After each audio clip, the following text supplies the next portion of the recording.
सरबराह तहरीक लब्बैक पाकिस्तान हाफिज साद हुसैन रिजवी ने कहा, फ़लस्तीन सिर्फ फ़लस्तीनियों का मसला नहीं बल्कि अकीदे, नज़रिए और ईमान का मसला है।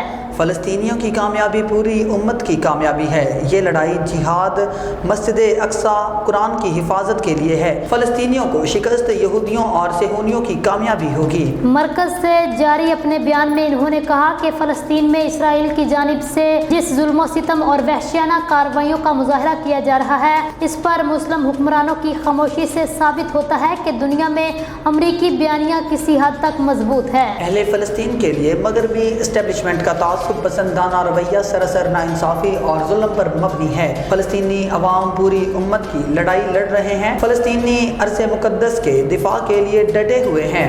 हाफिज साद रिजवी का मजीद कहना था कि अहले फ़लस्तीन अमली मदद के लिए उम्मत मुसलमा और खुसूसी तौर पर पाकिस्तानी हुकूमत की जानिब देख रहे हैं।